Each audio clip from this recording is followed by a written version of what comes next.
Dans Power Query, il est évident que l'on peut lier des tables. Et on peut, à partir d'un élément qui se trouve dans une table, récupérer un autre élément qui se trouve dans une autre table. Je vais vous montrer ici deux manières de faire. La première, c'est certain, elle ne vous est pas inconnue, c'est celle qu'on retrouve partout sur Internet. La deuxième, elle est un peu plus complexe, mais j'ai l'impression qu'elle est un peu plus efficace lorsque l'on a des tables de très grande taille. Alors comment est-ce que je vais faire? Et qu'est-ce que je dois faire ici? Quel est mon but?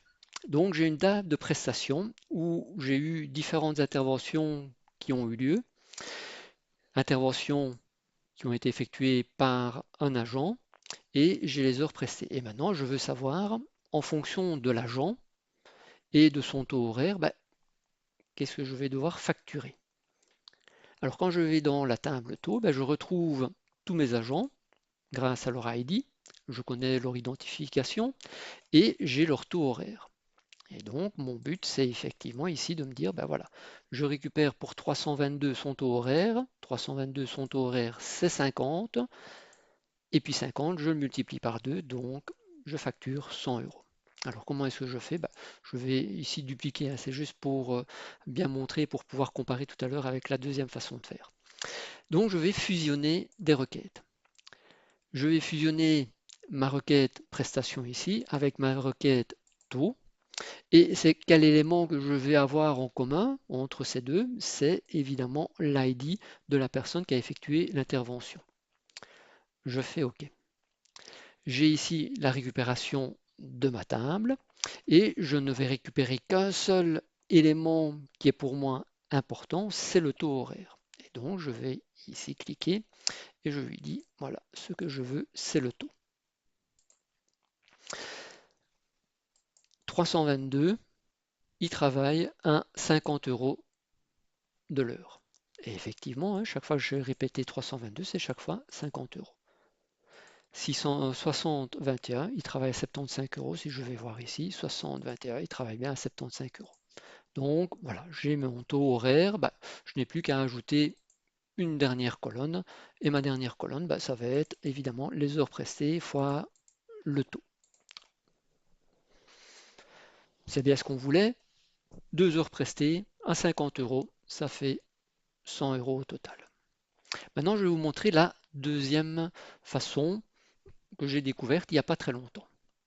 Je vais retourner sur ma table prestation et je vais repartir de là pour bien après comparer. La première chose que je dois faire avec cette manière de présenter, c'est d'essayer de trouver cet ID, hein, et c'est ce que fait en fait la fusion, hein, c'est de trouver cet ID, où se trouve-t-il dans cette table taux, pour pouvoir après, quand je l'ai ici, récupérer mon taux horaire. Alors, je vais ajouter une colonne, et là c'est le petit mot magique que j'ai trouvé il n'y a pas très longtemps, c'est liste position off. Liste position off, il suffit de regarder sur Internet hein, ce que ça signifie. En fait, ça retourne une position d'une valeur dans une liste. Donc on prend l'exemple, hein. Qu'est-ce qu'on me dit ici? Voilà, je cherche ma valeur 3 dans ma liste 1, 2, 3, quelle est sa position? On me dit 2. Oui, oui, parce que dans les listes de Power Query, le premier élément a la position 0. Le deuxième élément, la position 1, et le troisième élément, il a la position 2. Donc effectivement, ma valeur 3 aura la position 2. Ça me donne déjà un indice. Donc ici, en fait, position va me donner le rang de mon ID. Alors, où est-ce que je vais lui dire de chercher? Tu dois aller chercher dans, évidemment, tab et alto et dans la colonne ID. Et là, qu'est-ce que tu cherches? Tu cherches ici l'ID que j'ai ici, dans ma table de prestation. Je fais OK. Et donc, effectivement, 322, il me dit qu'il a le rang 0. Je peux aller voir dans ma table taux. Il se trouve ici, c'est ma ligne 1, et on sait que la ligne 1 dans une liste, effectivement, c'est bien 0. Donc, il me renvoie déjà le bon rang. Maintenant que j'ai je vais dire cette position, donc 0, il faut maintenant que je lui dise, ouais, c'est bien, t'es là, il faut que tu me renvoies mon taux. Alors comment est-ce que je peux faire? Bah, je vais ajouter une colonne, hein, comme ça on aura vraiment le détail du détail.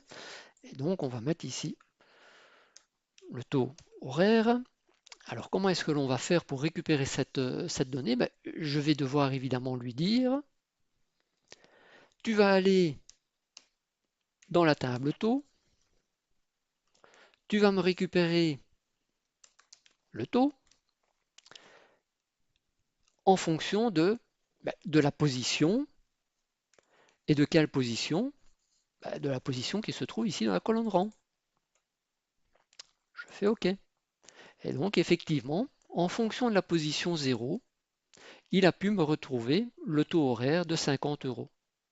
Et on voit à chaque fois 322, il est bien toujours avec la position 0, ce qui est normal, et avec un taux horaire de 50 euros.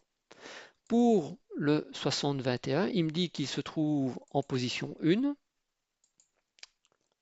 Effectivement, elle est bien là. Et donc, il devrait me retourner 75. Je regarde, il me retourne bien 75. Et au final, bah, j'ajoute le montant qui va être facturé. C'est évidemment les heures prestées par le taux horaire. Je fais OK.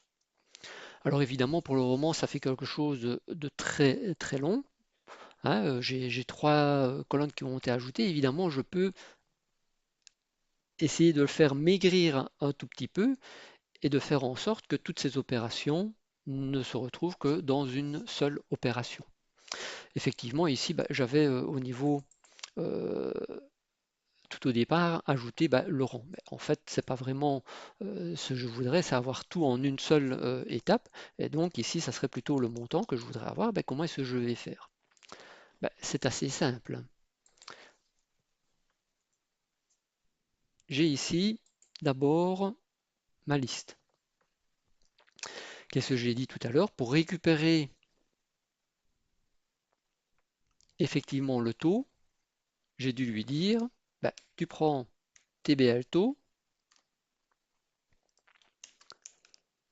dans la colonne taux,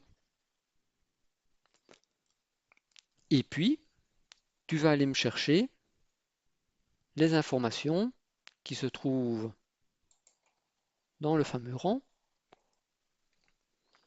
Si je fais ça déjà, on va voir ce qu'il va me faire.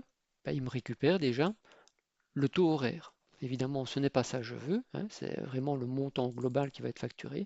Et donc, je n'ai plus qu'une fois que j'ai récupéré comme ça le taux horaire à multiplier par les heures prestées. Je fais OK. Et ici, voilà, 322, presté 2 heures, 50 euros son taux horaire, 2 fois 50, on est bien à 100. Et donc, après les autres étapes que j'avais ajoutées après, je n'en ai plus besoin, évidemment. Voilà, deux manières de procéder. Dites-moi ce que vous en pensez. La une, la deux, à vous de voir. À plus tard.